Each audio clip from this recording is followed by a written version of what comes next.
Welcome to Chief Evangelist. I'm your host, Ethan Beute. I'm on a mission to explore and understand the role of the Chief Evangelist and the movement behind it. How should founders, investors, and C-suites be thinking about it? How does it benefit the company? Which companies and markets need evangelism most?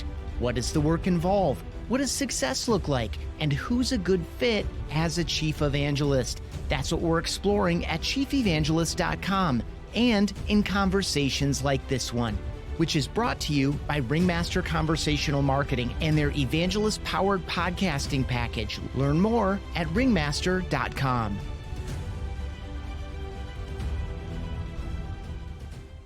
Today, we're learning from the head of research and chief evangelist at Annuitas, a boutique management consultancy specializing in go-to-market transformation.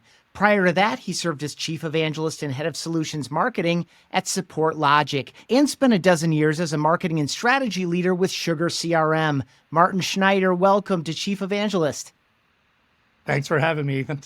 Yeah, great to have you. I'm really looking forward to, the two companies I mentioned where you've served as chief evangelist there's about a 3x difference in size. That's going to be an interesting thing among a variety of other topics, including the fact that you're pairing other titles with chief evangelist is something that's come up from time to time. But we're going to start, Martin, where we always do, which is your thoughts on the most important job of a chief evangelist.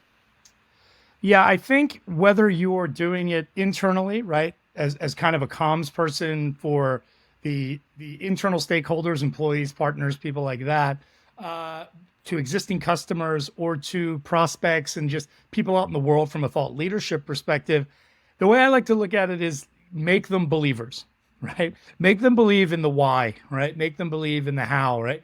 Because it's one thing to be a very technical evangelist that kind of talks about nuts and bolts and speeds and feeds and things like that and helps your company differentiate. But at the end of the day, if you're not really telling great stories and you're not making people believe it and say, oh, okay, cool. It really doesn't resonate and it's not as effective. So that's the way I've always kind of, really described it. What am I trying to do? I'm trying to make believers of people, right? And, because again, this kind of North Star I've always thought about was, as we move into subscription economy, everything is a service, especially in tech, right? It's like, you're not really just selling product anymore. You're getting people to join, right? You're getting people to sign up literally, right, for subscription and then keep doing it and keep joining and staying part of that group. And they got to be believers, right? So that's really what it comes down to for me. Yeah, excellent. I feel like so much good stuff in there. I feel like the belief part where you left off there around subscription, not only do we have to renew the faith or renew the confidence or renew the belief for the subscription itself, but I also feel like a key element there is some amount of differentiation relative to competitors, because there are very few things that we subscribe to that we don't have other options for. Talk a little bit about kind of the why and the belief piece relative to differentiation. Yeah, I think, again, it really does come down to, depending, and this could be tech, this could be really anything, right? In this world of the retention economy, if I think we really want to make it even broader, right? Is again, differentiation and connection, right? Those stories you tell need to connect. And that's why, even if I wanted to go all the way back and make this, kind of an advertisement for what Annuitas does and what we do is, we call these things conversation track architectures, these big transformations where we really do bring people's marketing to another level, their go-to-market. Because we look at the personas, we're who uses your product, who buys the product, because we have this thing called a demand experience versus a customer experience. And I'm not going to get into all that, but at the end of the day, right, it's really, identifying those stories that connect with the right people at the right time, at the right stage of the journey, right? And really trying to do your best to orchestrate that on a kind of cross journey and kind of that constant, I always give the hat tip because Esteban Kolsky, great ex-analyst, great, worked at SAP. He kind of invented the infinity loop of the customer journey, right? And a lot of people stole it, even myself included. But really, credit where credit's due. When you think about it that way, your thought leadership, your engagement, all that, from a chief evangelist standpoint, you can't just be talking about differentiation from product perspective, right? It has to be, from What's the success I'm going to have? What are the benefits I'm going to have? Why should I continue to use it, right? And that's where you kind of like, you think about and plotting along that infinity loop, what are the types of stories? It's not the same thing every time, but really understanding, what is the persona? And that persona could be the same person, but a different persona mindset down that path. So really it's about aligning those stories to where that person is in that journey and doing the best you can around that. Now, again, that can sound really confusing, or it can sound almost like too easy, right? And it's a bit of art and science, right, to get it right. But really thinking about it that way, and that's kind of the approach I take, is to think like that, right? Is that differentiation is the kind of, we are your trusted advisor through this whole thing, right? And really trying to do your best there, because you're never going to be 100% perfect around, defining customer journeys, defining all these things, because that changes. That's a one-to-one thing, right? But if you can understand commonalities, you understand those personas, and you can figure out where those milestones are, you build out your content, your story, even your anecdotes and all the things that you do, the case studies, the things you do around those, and you're going to do better than if you don't do that, right? Because you're aligning that a little better. And that's the kind of way I try to think about it. Yeah, give me that term again that you used right off the top of that response. Conversation track. Architecture. Architecture. Got it. Love it. So this is the idea of having the right stories and the right message at different stages of the journey. I want to get into your role, but before we do, I want to stay high level because of the nature of the work that you've done throughout your career and your perspective on marketing and go-to-market in general. I want to stay high level and just have you validate my own thoughts or not on this does take a unique role at some level, like essentially some level of free agency inside the organization to engage with internal stakeholders, external stakeholders, prospects, customers, in order to develop some of these tracks, to develop the perspective, to have the freedom to do that, to draw intersections where these things don't exist. What I'm asking you to kind of speak to a little bit is, this is a distinct role. It is one that the organization itself does not have in the absence of liberating someone from the traditional operations of the business in order to do this really well and at a high level, because so much of it is kind of human to human. Yeah, that's an interesting point. I want to answer it, validate, whatever you're going to call it, but also bring up some other kind of interesting points about how kind of sometimes people get it wrong because of what you're saying. A lot of times I've been kind of like put as like this line from like a CEO or even a CMO or something, and it's like line, and then here's Martin sitting here.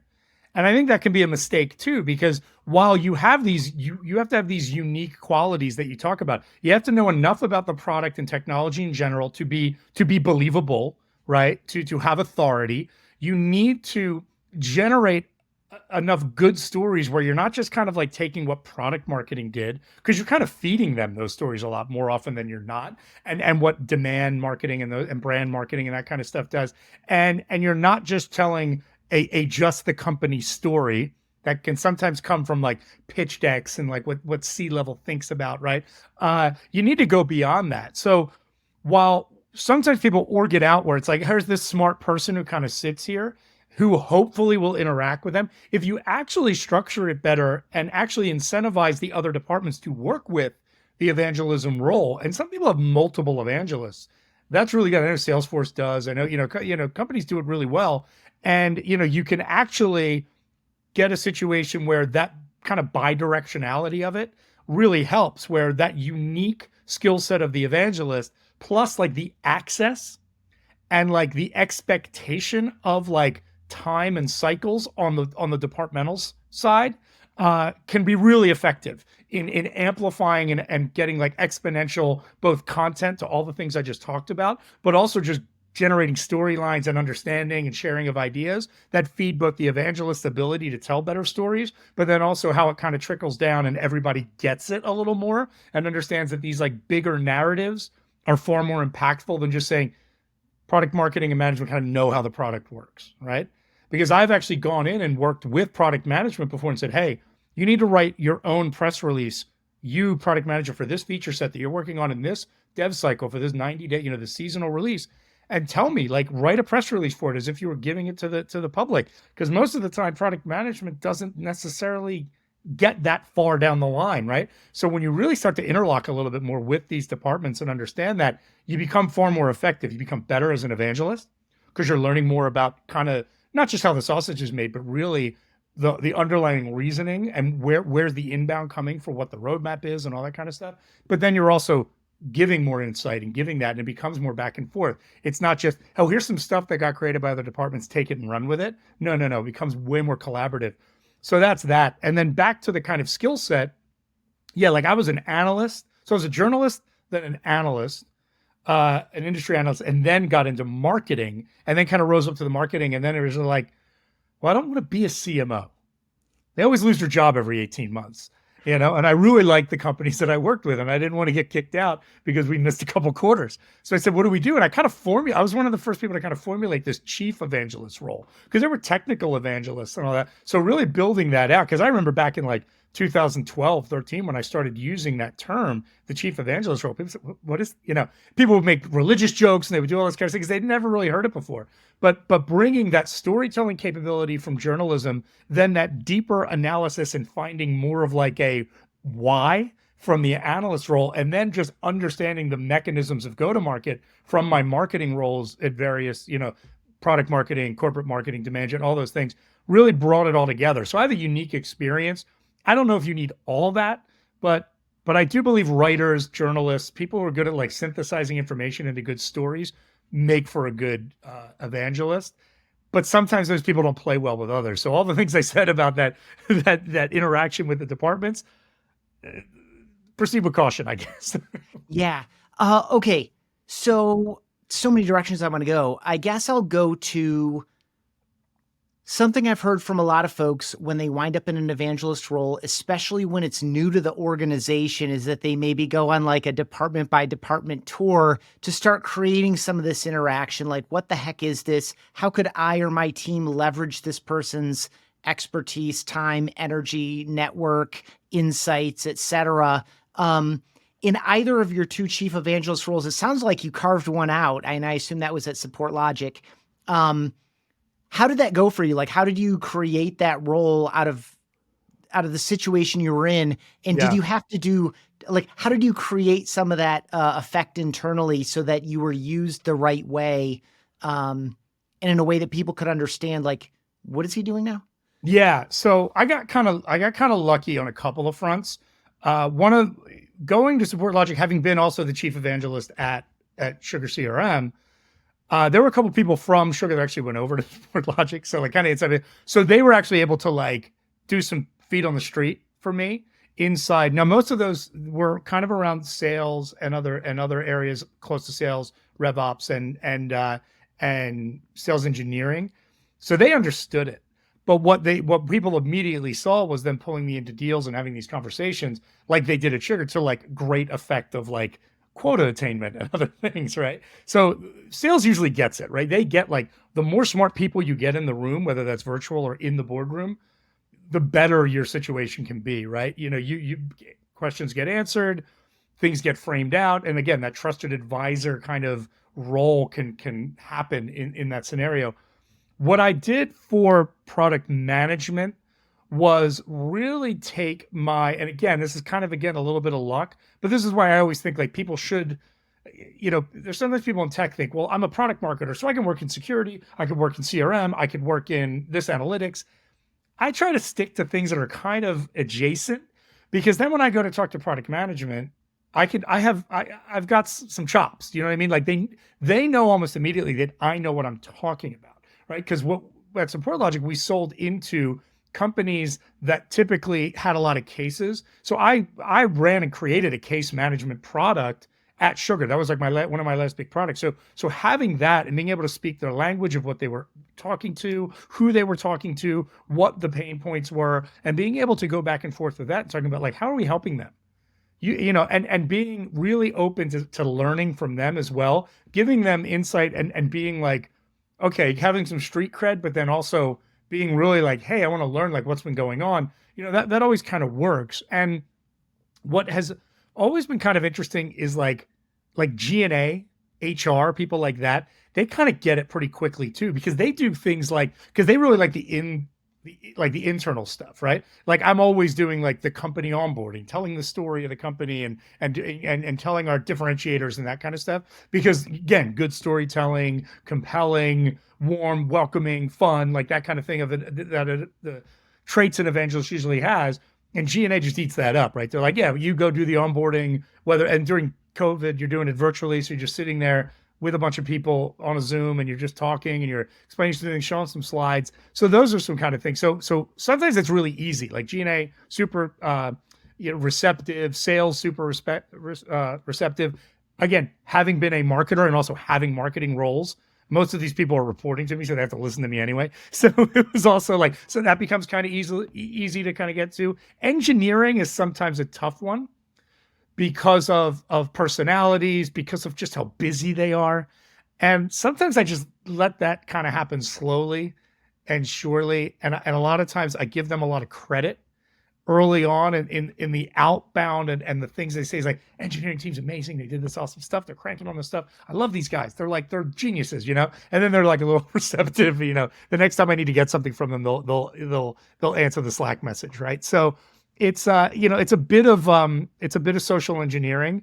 I've been kind of lucky that my background and then having multiple roles and having even people that knew me in my role have kind of followed me at companies, and that's been really easy. So a little bit of luck, a little cheating there, but also just being gracious and wanting to listen and just constantly, tell me more. Oh, this is fascinating. I'm, and really giving people, a real ear, not just like waiting to talk and say, well, what about this? Not even saying anything the first few times you talk to them, just learning has been really, really good at establishing a good rapport with a lot of those departments you want to interact with to get the right amount of information to start creating your stories and doing it in a way where they're not either just dumping it off to you without taking any time or explanation. And they're not doing it in a way where, they're dumbing it down too much that you can't really get good stuff out of it, So I've been kind of lucky in being able to build that kind of rapport, like I said. Gosh, lots of really good stuff in there. Thank you for that. The main way I've gone to dev, like or engineering from a functional perspective, was usually through product. Product kind of serves that function at some level anyway, like liaison, translator, etc. Outside of like more, all company stuff or some like the high level why, rah, fuller team thing. And then that sometimes provokes one-on-one conversations with individuals within that team or leaders within that team. But I've always used product as the primary conduit on like a rolling basis. They're great. Like I used to do a bi-weekly meeting where we just come together and talk about the release. There was a lot of check boxes. I had a project manager and we kind of double teamed with that. She was amazing. And like, she would help me with a lot of that. But I came in and having like the product marketing like hat, as well as the evangelist hat, to then always bring this up to like, what's the great story here, and getting product to think about that. And engineering would show up to that too. And seeing them kind of start to think about it, I'd even pull, like, this is such a crazy thing, but I would pull engineers into our Toastmasters meetings that we would do like every other Thursday, because then they start to get good at storytelling and they want to learn and they want to get that. So it was really like creating this esprit de corps around all that was really exciting. So I agree with you. Like product was the kind of linchpin there, and that liaison that really does help. But then when you break through, it can be really exciting too. And getting these guys wanting to be better storytellers is always cool. Yeah, trust and motivation and excitement. Let's go straight to Annuitas. Like, how did you find them? How did they find you? And how did this shape up head of research and chief evangelist? Like, start that off and I'll push you around a little bit in that topic zone. So I was looking for a new challenge, and I'm always, I rely on my network a lot because I like working with people I know, people I trust, people who have great vision.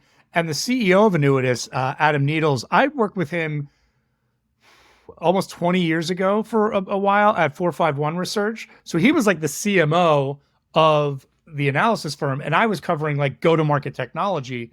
So we always got each other. And then Adam wrote a book and did some really cool events. And Mike, at Sugar and other things. And even when I was back at 451, I would attend some of these and I would sponsor them and that type of stuff and speak as both a a kind of vendor side of things, talking about, we did MarTech and we did a lot of stuff at Sugar. But then also as I would kind of go back and forth as that analyst role. So when Adam found out that I was kind of looking for a new challenge, he said, "Hey, look, we've done 100 plus enterprise transformations. We've got really cool data sets. So we've got this cool quantitative side of things. But you bring this interesting background of go-to-market experience of being a head of strategy and marketing at all these companies, and you've seen great growth, and you've seen exits on it. So you've got this qualitative thing where you're actually where you were an analyst before. Now you've even got more real trenches experience, and whereas analysts kind of always either take the vendor's word for it or they don't really get a lot of end user interaction.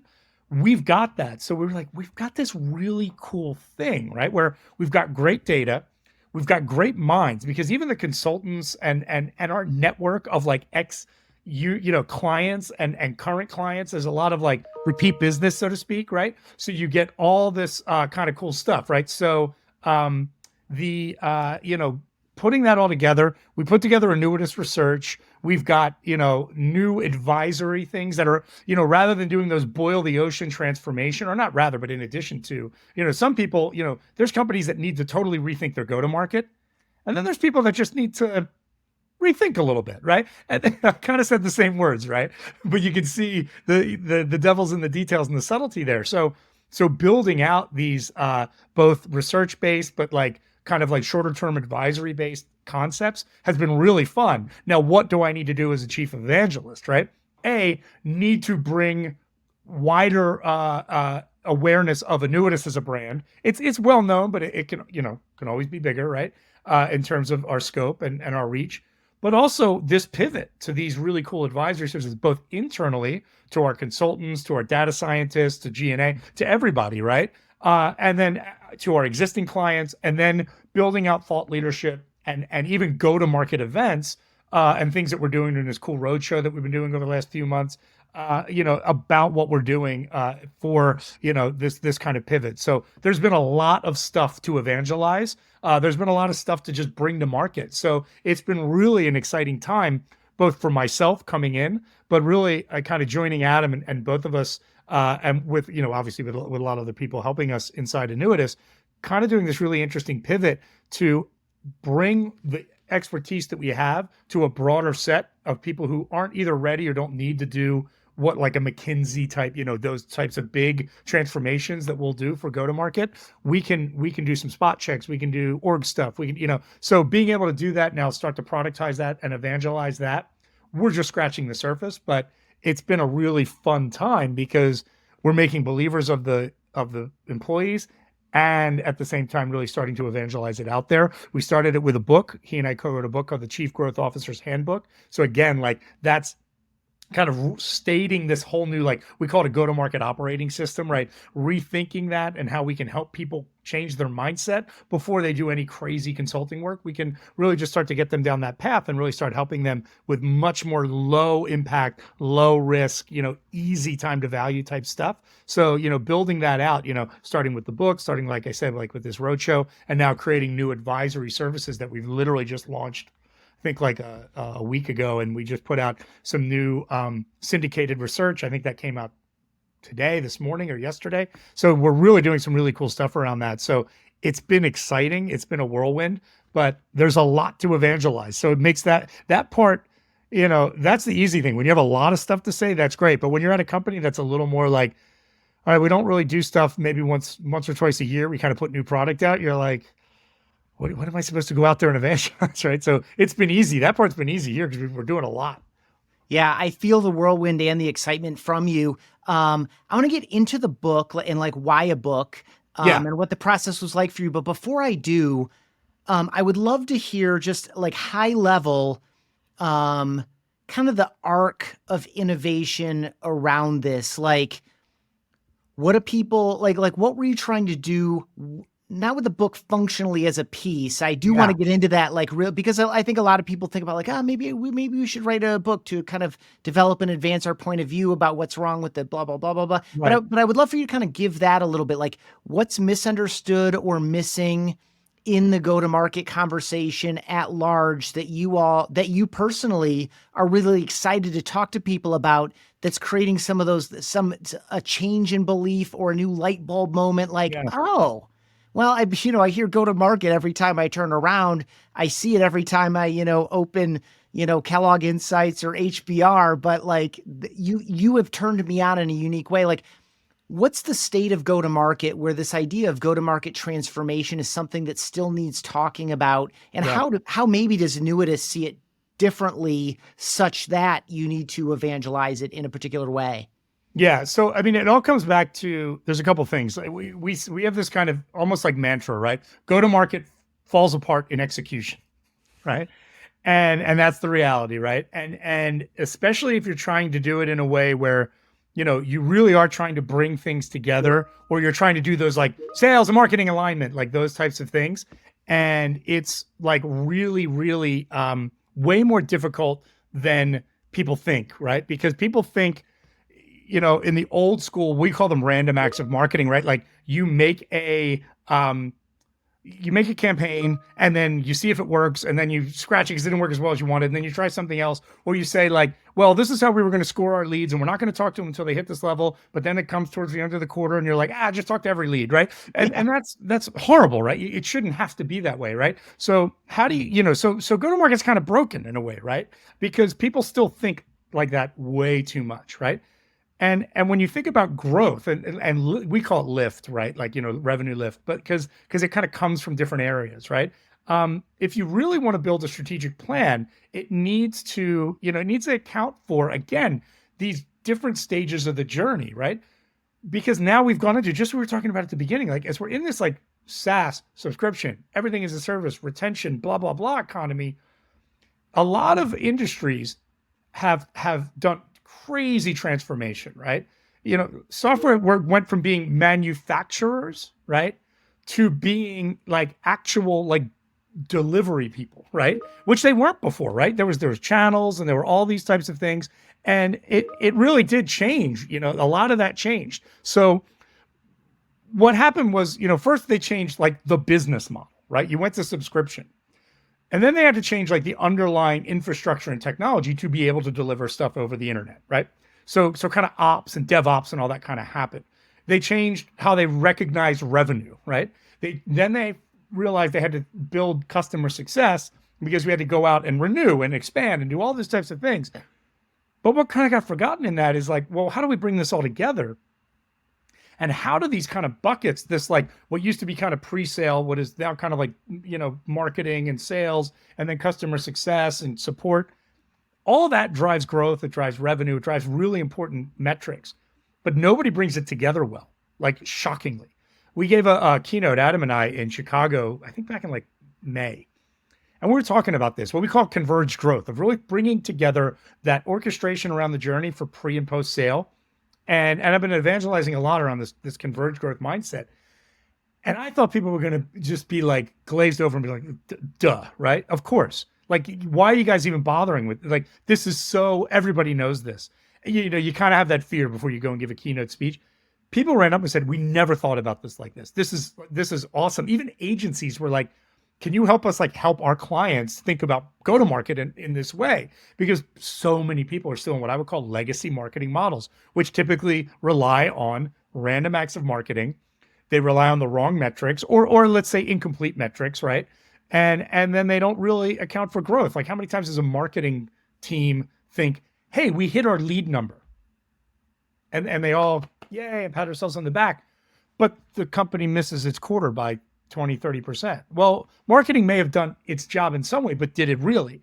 Because if these were great leads and they were truly qualified, they were truly all these things, sales probably wouldn't have had as much trouble. Now, of course, that's not perfect science or anything, but it speaks to the problem, right? We need to have these like shared growth concepts, because if you're not putting that together that way, you're just not going to achieve the kind of lift and type of growth. You're going to keep doing those weird things like say, we're going to grow 20% this year. It's like, well, why? How? Why 20%? Like, why is that number? What did you do last year? And what is the connection there, right? Is that feasible? Is that reality? Are you crazy, right? Because that happens, right? companies get bought by private equity or venture capital invests and says, this is what you should do. And they think we have to get to this rule of 40 or this or that, and it doesn't make any sense for their business. Finding rational, strategic and honest growth numbers, realistic. That's what we're talking about. So we put this Chief Growth Officer's book together really to kind of educate people and get people thinking about it. And it's not like a Gutenberg or anything like it, it's, 100 pages or something. So it's quick to get through. And it really does kind of hit on those big things like the KPIs that you should really be thinking about growth as an office rather than it's not a CRO's job, because they typically think of new deals and all that. So we've got a lot to evangelize in just changing the way people think about even how their organization approaches growth, but even like the org chart of like who's responsible for growth and how do you build those shared growth models that actually are more likely to get achieved than more finger pointing at the end of the quarter, right? Hey, thanks for listening to Chief Evangelist. For so many reasons, podcasting is a great opportunity and channel for evangelism. If you've been thinking about a podcast or you want to shift production and promotion to a team that's especially evangelist friendly, check out ringmaster.com. Their Connect, Engage, Scale program is designed for evangelist-powered podcasting for software and tech companies in the growth stage. Again, you can learn more at ringmaster.com. They're also the team behind this podcast. Speaking of Chief Evangelist, let's get back to it. Yeah, typically I would not go so deep into the concepts you're evangelizing, honestly. Yeah. But every evangelist, whether chief evangelist or some other position, needs to be in this conversation and see herself or himself in this conversation in order to, you mentioned the tenure of a CMO at 18 months. I've a number of folks who've been on the show are not evangelists anymore for a variety of different reasons, but I think the closer we can get to growth, understanding this and participating in it, the better off we are. So to kind of reset, for about 4.5 years, I hosted a show called the Customer Experience Podcast. And I felt really good in hindsight at when I started a show with such a simple and basically authoritative, if not plain name. And one thing I observed over that time period, which was, 2019 to, 2023-ish, mid 2023, was that the rise in popular conversation around customer experience was kin to the rise of popular conversation around CRO, a role you already mentioned, Chief Revenue Officer, for those who aren't all in on this. And I observed that they were around the same thing, which is essentially the spirit of your keynote, which is we know what needs to happen, but we're lacking kind of the coordination and vision to bring it all together. So some of this language and then some of, the operationalizing it a little bit comes to pass. And I want to make one more observation, then give it back to you to kind of really speak to this chief growth officer role and the org structure around it and kind of your vision for it, because I haven't read the book yet, but I will. You mentioned CRO very often gets positioned as sales and marketing. And I would observe the same in my mind. CRO should be revenue. CRO should include retention and expansion. CRO should close the gap where customer success has all these stories and all these insights and all this feedback. It's not just enough to know that we produce good leads as marketing that sales was able to convert, but of the sales we converted, which ones are actually really good customers and how does that feedback loop get back to sales and marketing? To me, CRO should be CGO in this scenario, but I would also observe, I went through a 13-week course. It was the Chief CRO School with a really fantastic organization called Pavilion. And only one of 13 weeks was dedicated to CS. So the reality of the situation is exactly what you observed. So I'm just kind of plussing that up a little bit. And also then observing that there is room for a chief growth officer conversation because this coordination needs to happen. Tell me a little bit more about the chief growth officer role. Who needs it? Who doesn't? Where does it, I would assume it reports to a CEO, probably best on paper. But where does it fit with some of the other traditional organizations within most companies, like a marketing org or a sales org or a CS org or a product org or whatever? Yeah, I mean, the way I look at it is, first off, not everybody needs that to be a role, but it should be like a committee or mindset, right? Like, Okay, good, fair. Yep. accounting for shared growth among your marketing, your sales, customer success, and how do you build that out and create what I would call like a growth plan, right? So it could be a person, it could be the CRO, but it's definitely C-level. If your organization is large enough to have a C-suite, it could, in a sense, depending on what kind of industry, business model, it might replace a CRO, it might replace a CMO, or you might realize that if you do the CGO office right, you don't need those because a VP of marketing, a VP of brand marketing, a VP of product marketing, a demand gen leader, a VP of sales, blah, blah, blah, might roll up to that, right? A head of customer success. You don't need a chief customer officer, right? Possibly. I'm just saying. But it's really, when you look at what a CRO is, it's usually someone who came from sales. And their mindset is new business to the detriment of customer success and really the farming that you need to do to be successful in today's world. CMOs think about leads. They think about generating leads and interest and engagement and that kind of stuff, and super important. But again, that success model of like being able to shift that persona like modification around like who's our user so that we can absolutely send them engaging things so that they feel great about using our product, whatever it is, and they use more of it. Marketing strangely doesn't do that well, right? Not historically. I mean, it's rare to see it done well because they think about net new leads that they hand over to sales eventually, right? That's their life cycle. They don't think in the infinity loop very well, or at least not historically, right? So the CMO is not a great person. A chief customer officer usually winds up that way because they come from like professional services or support. And they're very like, and I don't want to say this in a bad way, but they're very like service oriented, right? They're really about like giving the customers everything they ask for and making them happy. And that's great, but it's like, you're not good at quid pro quo and like getting value out of it, So, and I'm not like some people are, but these are like, I'm making generalizations and someone's going to say, I know an exception, but you're probably right for the other 5 I've ever worked with, right? So where does it come from? What we're finding is there's this really interesting thing when people rise up to get like growth oriented roles, like at a high level that come from ops, especially like what is now revenue ops, not sales ops, but revenue ops. They're really fitting an interesting mold because they're data oriented. They're strategic. They're usually good at interacting because in this new world, they're dealing with sales, they're dealing with finance, they're really good at multimodal and multi-departmental kind of interaction, and they get it. They get that strategic idea of looking at these things, looking at the numbers, and saying this is the growth plan, and I can guarantee it because I'm looking at regression and I'm looking at analytics and I'm using AI and I'm doing all this cool stuff. And I can say it's not 20% because you pulled a number out of the air. It's 17. And wouldn't you rather be accurate than hopeful, right? Even sometimes, or it's like, look, let's say, because it's just to get really dug into it, because I've been interviewing a lot of people for the book and for other things, is the ops type people say like, yeah, like if I know it's going to be 17 and I can do a pretty fairly good accuracy for the next quarter and even like CAGR that for like, what are we going to do for the year? I can say, look, let's say 15's our goal.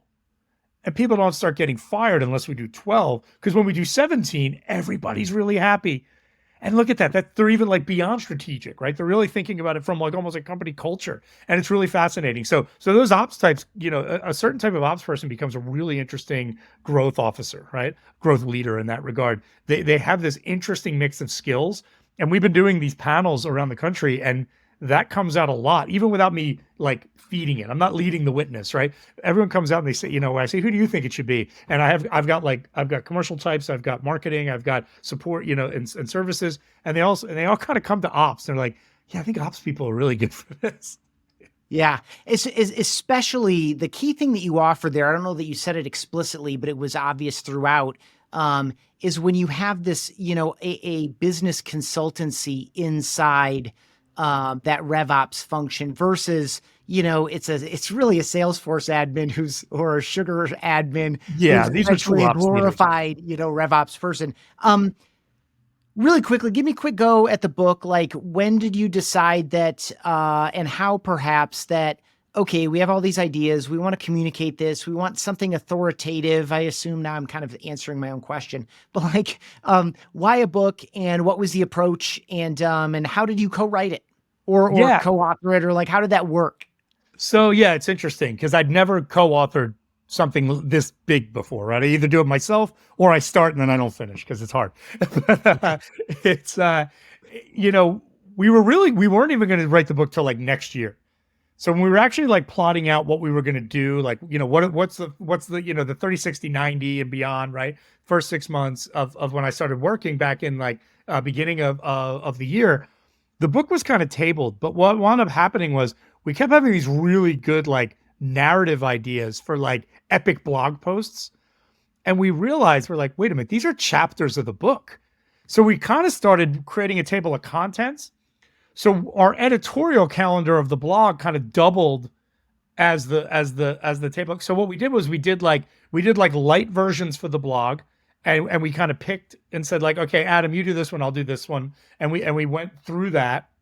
Then we added, and then by the time we kind of got to the end, we realized there were like sidebars and chart and all these kind of things that weren't on the blog, extra chapters, things like that need to be more like expository writing that wouldn't make sense in the blog. And we net and doled that out, right? And then we edited and edited. We're actually in the I don't know if a book has had a second edition this fast. I think we published it at the end of May, June. It's already in its second edition because we added like maybe even another chapter. We added a lot to some of the sidebars and things, and some of the charts and visuals. But it's it was really just kind of like so frenetic because we realized these ideas kept coming, and we said, we realized we weren't ahead of ourselves because first we thought, well, if we do the book, we'll be ahead of ourselves.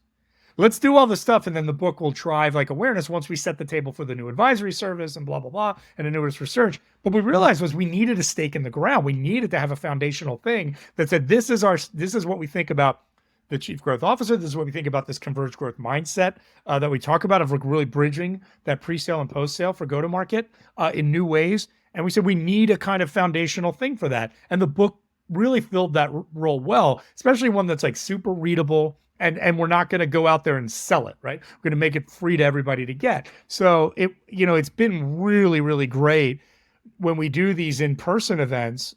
You've got, we try to keep them tight because again, we're a consultancy at the end of the day. We can't work with like thousands. We're not a software company, right? But you have 50 some odd people who come up and say, I read the book. It's awesome. Like, I want to talk to you about this, right? And it's been a conversation starter in every way we wanted it to be and more. And also obviously like a lead generation, Marketo did a really great job with that, with like the definitive guide to marketing, marketing automation. And that became like something, and it's kind of like that for us, right? It becomes this really nice foundational element that starts conversations, gets people to know who we are, how we think, how we look at the world of go-to-market.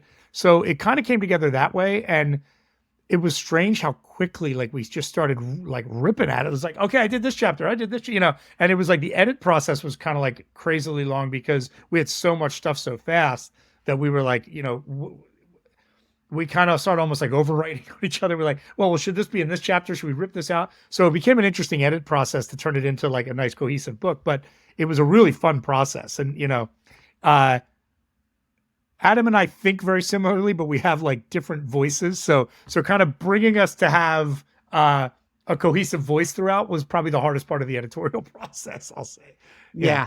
Lots of good stuff in there. So the first of all, that what I regard as just a cheap shot at most business books is like, it should have been a blog post. No, actually, it's a collection of a lot of really good blog posts. And instead of having to figure out what order to read them in and go find them all, the first book that I co-authored with my longtime friend and team member, he was my CMO at the time, was a collection of most important ideas, greatest hits from webinars, case studies, blog posts, and all these other things we had published. We brought it together in like a logical way to walk someone into the ideas kind of from start to finish. And so there's a lot of work that goes into it. You could say, well, this is just repurposed content. Well, yeah, and you're welcome, because it's repurposed in a very thoughtful, well-constructed way. The way that we got the individual voice is like, I did all the writing. He flew directly over me and was like, what about this? Here's some research on that thing. We need a better story here. Hey, did I ever tell you the story about, like, kind of a thing? So like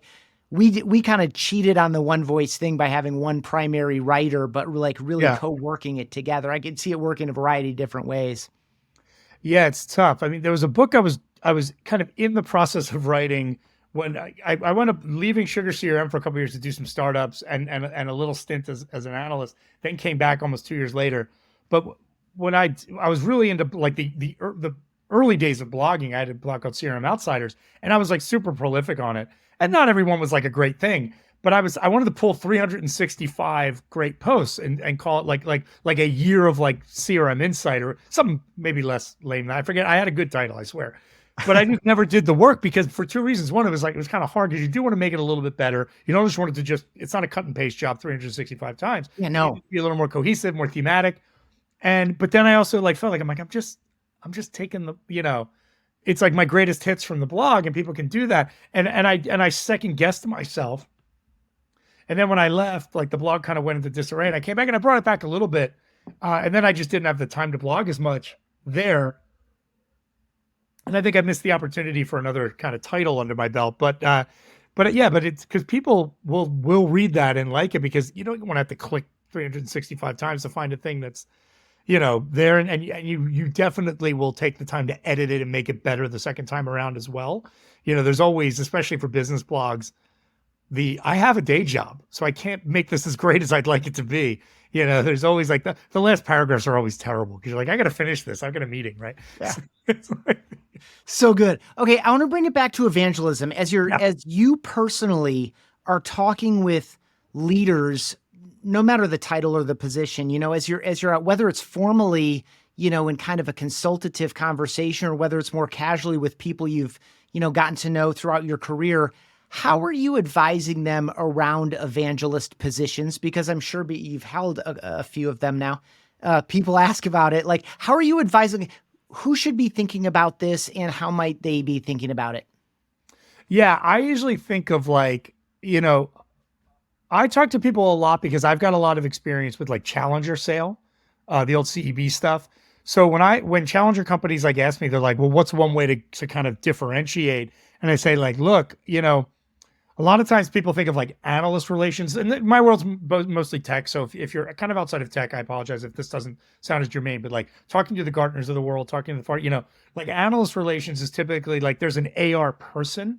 And usually when people hire AR people to just do that, like those AR people don't always do the briefings and you get like product people to do it. So it's like, when I think about it, it's like, if you're really trying to differentiate, I say like, you can hire like a great, like ex analyst. Cause I was, so I have that world. So you hire that ex analyst to be your evangelist, because then when you're talking to the analyst, because that's a big important part for certain tech companies in certain niches to get noticed, to get out there, to get, to get legitimized, to get, to show what they're doing and to get some authority in the space, if not just coverage. Right. And the ex-analysts know how to tell the stories. They know how to tell the angles. They know how to put it in ways that the other analysts know. And they can talk to journalists too, because a lot of them get that too, because a lot of them are quoted. And they talk to journalists. They're always usually in that AR/PR pool at events and things like that. They all talk to each other. So I talk to people a lot about that, and say like that's a thing to be thinking about. But when I talk to people, in certain industries, like do you need an evangelist or not? I mean, always it's never a bad thing if you can afford it, so to speak, if you can have the salary, because it should be someone who's a little more senior, because that's the problem is it's kind of like when companies have like business development reps and they're all like young kids and they don't do great, and people are like, why aren't we doing great? It's like, because you're not training these people properly and you're just throwing people with no experience to the wolves. It's like same idea with an evangelist. Like, don't just get somebody who was like in product marketing to be your evangelist, right? Someone's got to have already shown some of the skills, some of, pizzazz or the Riz, whatever the kids call charisma now, the Riz. You got to have something there, and there is some je ne sais quoi about it. And if you can afford it, do it right, right? You can't half-ass it. And one of the things that is always kind of like, I've always wondered how much better of like a product marketer I'd been if I wasn't the chief evangelist, and vice versa, because I would have loved to have just been the evangelist side of things and not run product marketing for like 3 product lines at companies that I did, because that takes up obviously a lion's share of your time. And then the evangelist stuff doesn't get taken as seriously both by yourself. It becomes second shift, so to speak. And when you're doing all this other stuff, people are going to heap that on you and say, well, if the evangelist stuff is to go by the wayside a bit, it's like, yeah, but I'm working on these releases. Like, I need to be doing a better job of that, because the outbound stuff that we want to do, that's really where the rubber's going to meet the road and where the effect is going to be the best, right? So it's, so I try to tell people, it's like, if you can do it and have that person just be that. Don't try to double up and have get two, one person for the 2 salaries, you know what I mean? So to speak, or whatever the opposite is, 2 salaries for one person.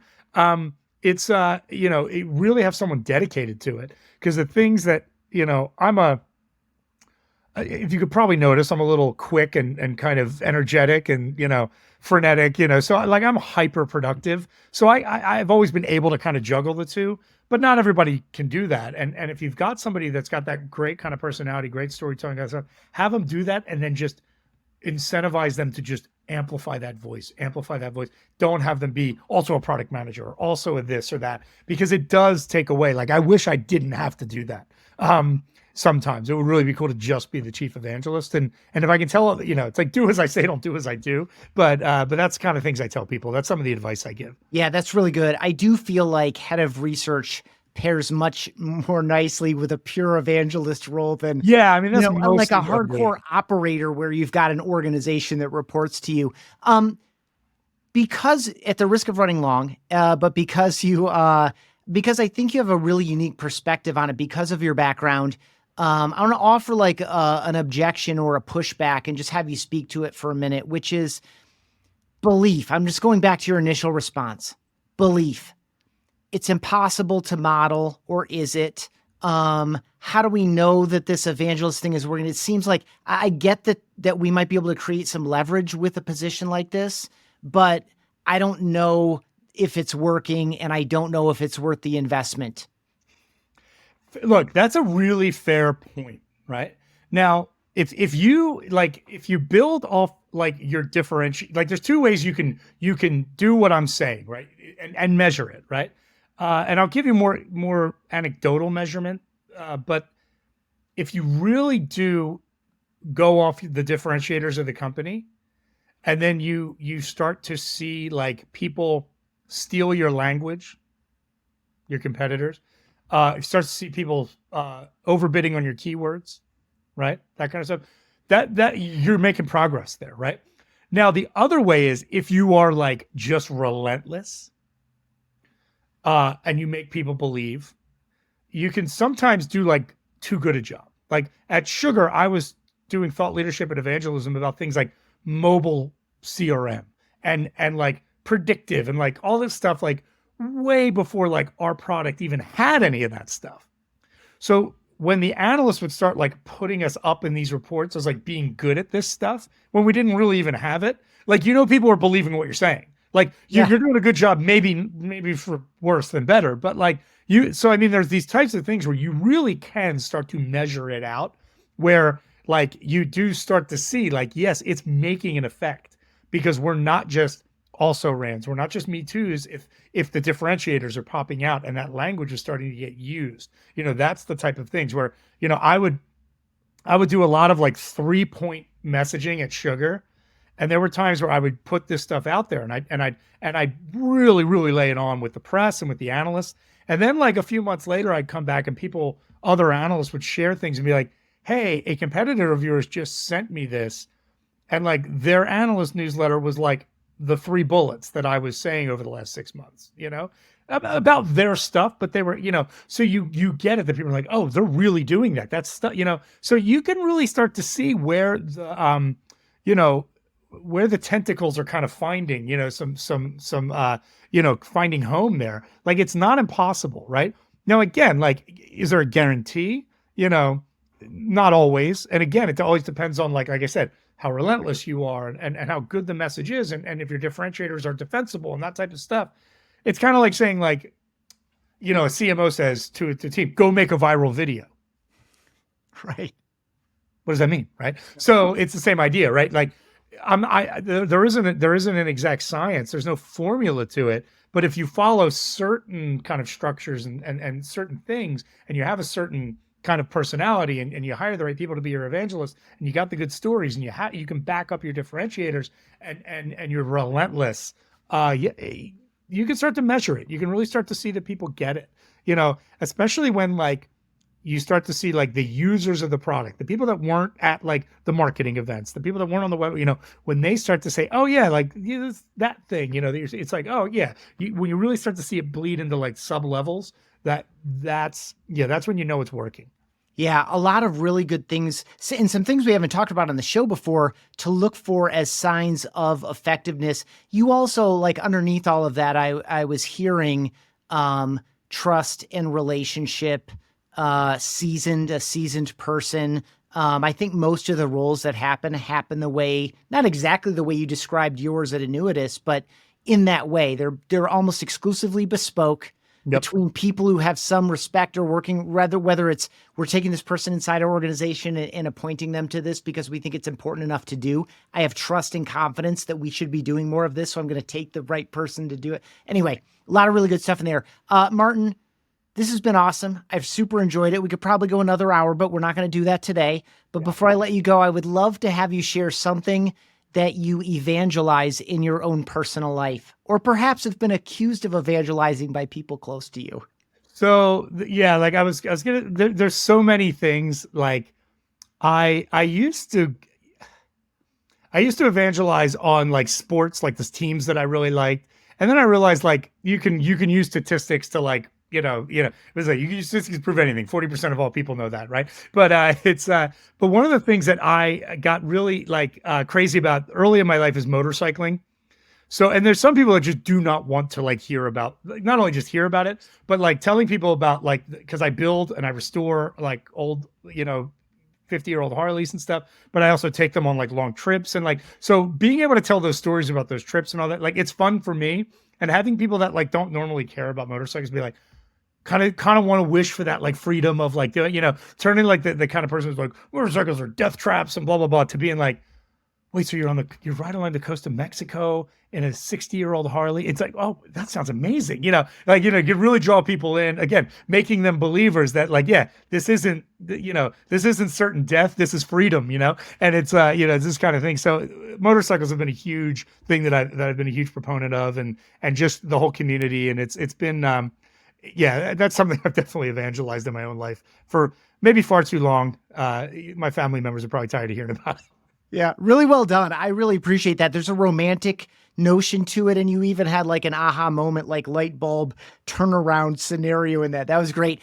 For folks who've enjoyed this, Martin, and spent almost an hour with us, where would you send them to learn more about you and more about the work that you're doing at Annuitas? Yeah, you can just go to Annuitas.com. You could also look up just Chief Growth Officer's Handbook. That'll bring up the free download page.